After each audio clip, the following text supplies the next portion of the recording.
one of the most fascinating stories that I learned about the history of Padova. Someday, I want to share the story. Almost 800 years ago, in 1274, during some excavations in the area of Via San Biagio in Padova, a marble arch was found, which contained a double coffin of cypress protected by a sword. Inside, there were two vases full of gold coins and the incomplete skeleton of a knight with a stab wound to the head. The humanist Lovato Lovati was asked to give his opinion about the discovery, and he believed he had discovered the remains of the epic Trojan hero, a mythological warrior who founded the city of Padova and worked to have a shrine built in his honor. And the name of the hero was Antenor. But the story was yet to finish. Antenor is described in Homer's epic poem Iliad as one of the wisest of the Trojan elders and counselors, who tried to pursue King Priam to return Helen to her husband in order to avoid war with the Achaeans. According to Roman poet Virgil, in the Aeneid, in 1185 BC, when the great city of Troy was burning, Antenor fled from Troy, taking his family along the Dalmatian coast to the mouth of the river Brenta, which went up to the Euganean settlements. Here, he consulted an oracle who predicted the foundation of a large and rich city.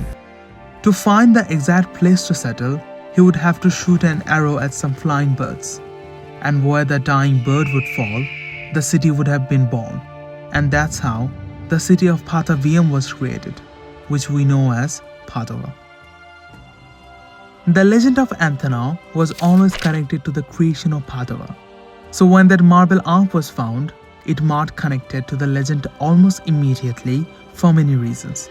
Like the Roman historian Titus Livius, in his masterpiece Ab Urbe Condita, confirms the story of the foundation of Padova by Antenor. Also an ancient prophecy circulating around that time, which stated, when the goat speaks and the lobo responds, Antenor will be found.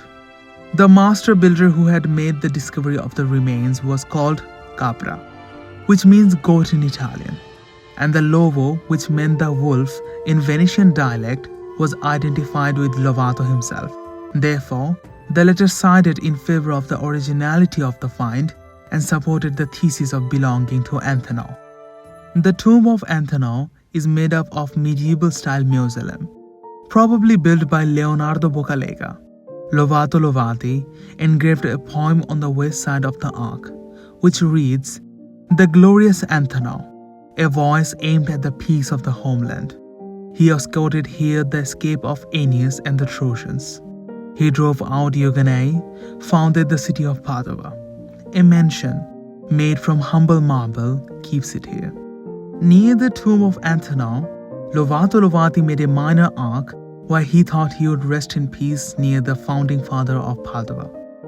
So now there are two tombs in Piazza Antenore. But there was a last twist to come.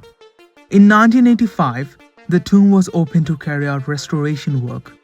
On this occasion, an analysis by the physics department of the University of Tucson, Arizona, ruled that the remaining were datable between 3rd and 4th centuries AD, thus excluding the possibility that they belonged to the legendary Trojan prince.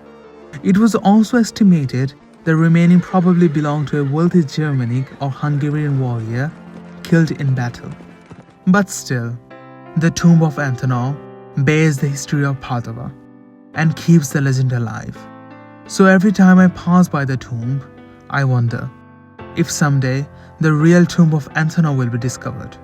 Will Lovato Lovati's tomb be placed next to it, where he wanted to rest to eternity?